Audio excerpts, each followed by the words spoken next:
Help! Help! Help! There is a loud, torturous scream concerning deeply the soul of any man who hears it. He takes another heavy, painful breath, which only serves to take away every bit of life left in him. He's contemplated suicide recently, and in many ways returning back to the military was the easier route to a desired destination. The truth is he never thought this would be his predicament. The point of a stable log is dug deeply into his abdomen, holding up the weight of his body, facing the ground against his will, and draining all desire to live. Hours have passed, and the terrible nightmare is now an evitable reality. He's thinking about his life, what it has amounted to, and all the potential it once had. His fingers wearily containing the bit of being still left in his limb shall dangle, leaving a trace of what appears to be a senseless map until his dragging finger slowly and purposefully begins to carve the sensitive floor one letter at a time. I-D-L-E it spells. Death. I can't believe this. You've come for me. Me. Really? He thinks to himself. Not now. I have made too much of a mess and demand an opportunity to wake up the next day and start over. Come on, don't take me away from her. I've barely gotten to know her.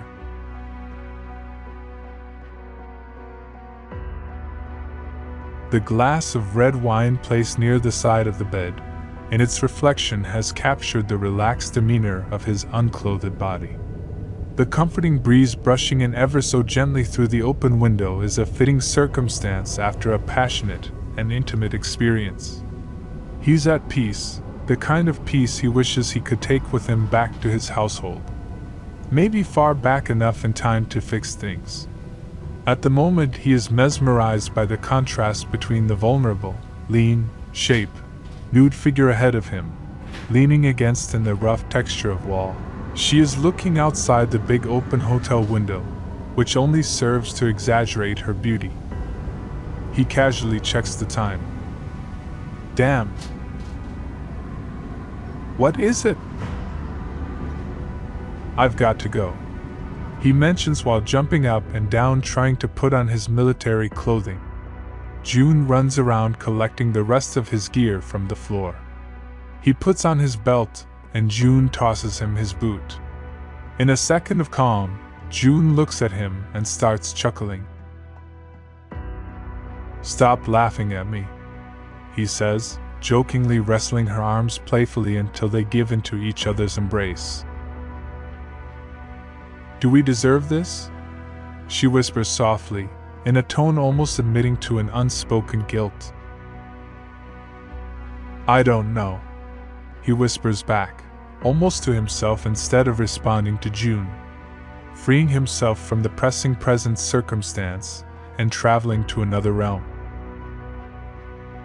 Have you given in to my warm embrace and given up on getting back to the base on time?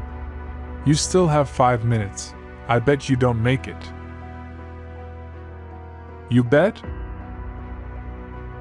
He steps out in a blistering rush, in control of his body more than he is of his thoughts. June, he sighs. Thoughts of her come with a buzz that gently ring the bells of his mental sensations in a manner only comparable to the teenage years when he felt things he had not felt before. Thoughts of June often come with a crippling weight in joy and in pleasure. Yet thoughts of them bring him pain, shame with a hopeless longing for an unknown solution to a simpler life.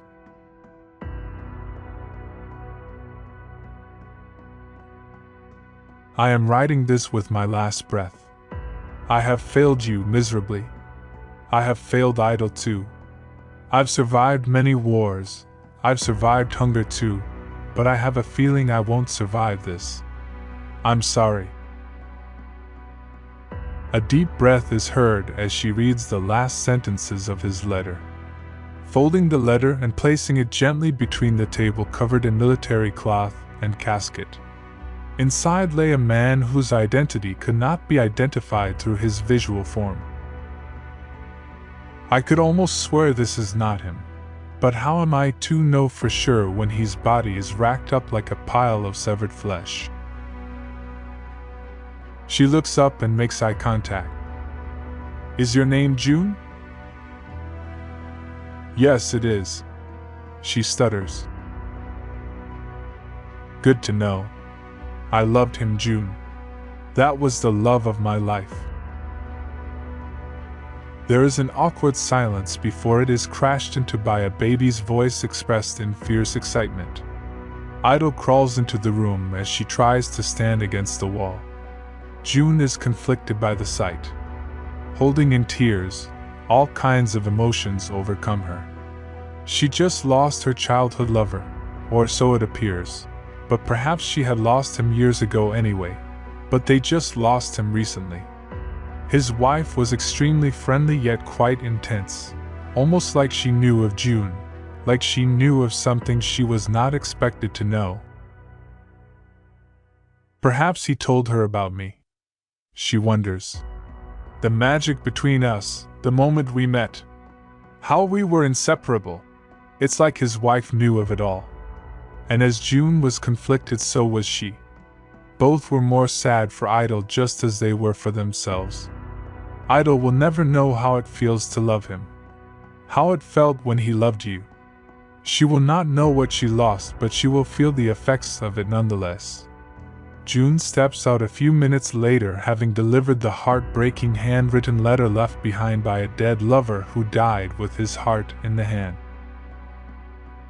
His wife steps out and watches June disappear, almost as if she represented him walking out her life the day he went back to the military.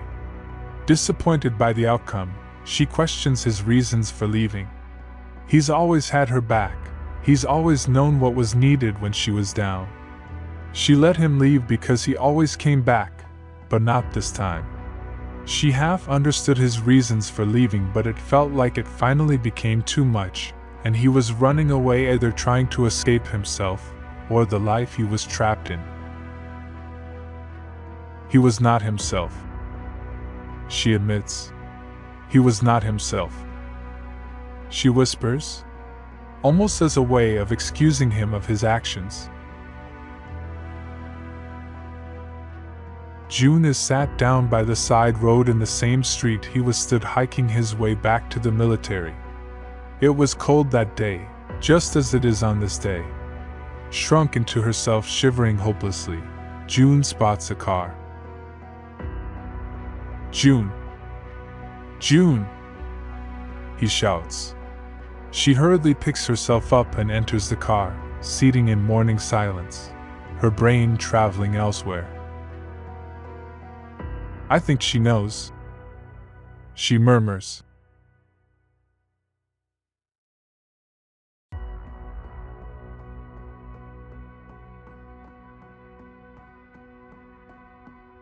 Thanks for watching. Like and subscribe for more quirky tales.